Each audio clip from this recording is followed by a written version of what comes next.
हिंदू लोग लीड कर रहे हैं बौद्ध धर्म को, उनको तमीज़ नहीं, उनके बच्चे बुद्धिस्ट नहीं, उनकी पत्नी बुद्धिस्ट नहीं, उनके बच्चे दारू पी पी के भाग रहे हैं और दुनिया को बौद्ध बनाने के लिए भाग रहे हैं। मैं कहना चाहूँगा लोगों से कि आप धर्म का काम तो करते रहिए, लेकिन आप सलीके से धर्म के बारे में भी अध्ययन करें, समाज को जानें, अंगुत्तर निकाय पढ़ें, दिग्ग निकाय पढ़ें, मंजिम निकाय पढ़ें, खुद्दक निकाय पढ़ें, आप त्रिपिटक पढ़ें, विनय पिटक पढ़ें, सुत्त पिटक पढ़ें, अभिधम पिटक पढ़ें। आपने एक किताब तो पढ़ी नहीं, केवल बुद्धायन धम्मा के 2-4 पाठ पढ़ लिए, धम्मपद पढ़ा नहीं, विशुद्धि मग पढ़ा नहीं और बौद्ध बनाने चले।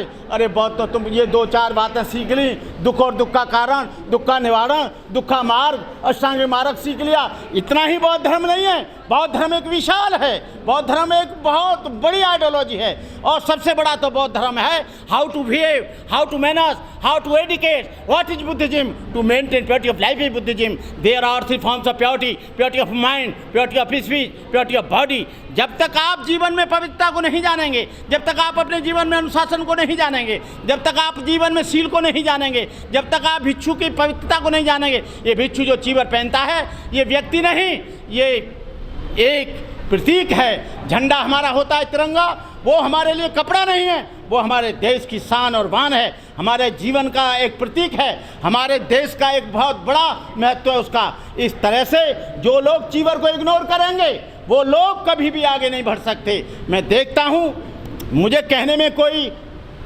जुजलाहट नहीं, कई कार्यक्रमों में, राष्ट्रीय बौद्ध महासभा के कार्यक्रमों में मुख्य रूप से नेता लोग आगे बैठ जाते हैं, चीवर पीछे बैठ जाता है, ये आगे कुश्ती सफ़ेद कपड़ा पहन के बैठ जाए। जब मैंने विरोध किया, हमने कहा सारे बौद्ध भी छूट कर चले जाएंगे।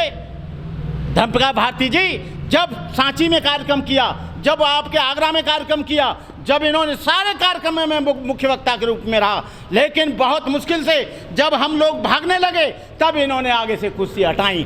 तो ऐसा क्यों करने की जरूरत है? आप स्वयं ही जानिए कि भिक्षुओं के आगे कोई उपासक ना बैठे।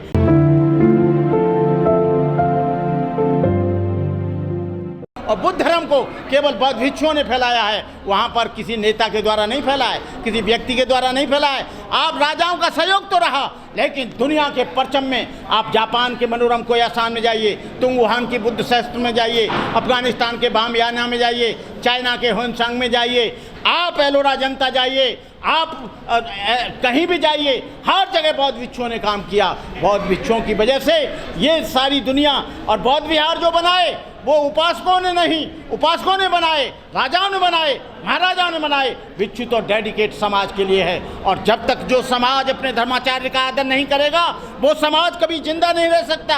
हिंदू धर्म की हम आलोचना कर सकते हैं, लेकिन वो अपने शंकराचार्य को भगवान के रूप में देखते हैं, वो उसको बहुत सजदे करते हैं। इस्लाम में जो धर्म फैलाते हैं, चाहे तो वो मौलवी हों या चाहे ईसाई धर्म में पादरी हों, उनके धर्म के लोग उनका बहुत सम्मान करते हैं, लेकिन जब इनकी मीटिंग में आते हैं तो बौद्ध भिक्षु को ये बोलने तक का टाइम नहीं देते, आशीर्वचन देने का टाइम नहीं करते, पहले उनको बुलवा दिया जाता है। आप हमसे सहयोग चाहते हैं, हम सहयोग करेंगे, फिर भी हम सहयोग करेंगे, लेकिन इनको बौद्ध धर्म के आचरण को सीखना पड़ेगा। आज दुनिया के जो बौद्ध हैं वो इनको संबंध नहीं देते, वो लोग कहते हैं कि अम्बेडकरवादी बौद्ध हैं, ये भिक्षुओं का आदर नहीं करते। मैंने देखा बहुत से कार्यक्रमों में नेता आगे बैठ गए, भिक्षुओं को पीछे बिठा दिया, तो क्या हुआ? मैंने हटवाया, मेरे से नाराज हो गए। मैंने कहा चीवर की तरफ पीठ करके नहीं बैठना चाहिए, चीवर की तरफ आप पिछाई करके बैठे हो, चीवर पीछे बैठा है। आपको मालूम होना चाहिए जो हिंदू लोग हैं या इमाम लोग हैं या मौलवी लोग हैं, पादरी लोग हैं, उन्हीं के समाज के लोग उनको सम्मान देते हैं, उनका मन प्रफुल्लित होके। हमने डबल एमए किया, एमए करने के बाद पूरी ज़िंदगी 46 वर्ष से हम काम कर रहे हैं, लेकिन आज जो आ गए, आज वो लोग किसी को ऐसे नहीं फैलेगा। इस तरह का विचार कहाँ जाएगा? ये जो वीडियो बनेगा कहाँ जाएगा? जो वीडियो बनते हैं सारी दुनिया के लोग देखते हैं कि देखो बौद्ध भिक्षु पीछे बैठे हैं और ये उपासक आगे बैठे हैं। बोले इनमें तमीज़ नहीं है। पहले तो ये तमीज़ सीखें, पहले तो ये आचार संहिता सीखें, पहले तो ये बौद्ध धर्म के नियमों को सीखें, पहले तो ये विनय पिटक को जानें, पहले ये तमाम चीज़ों को जानें, तब यहाँ पर बौद्ध धर्म फैलेगा।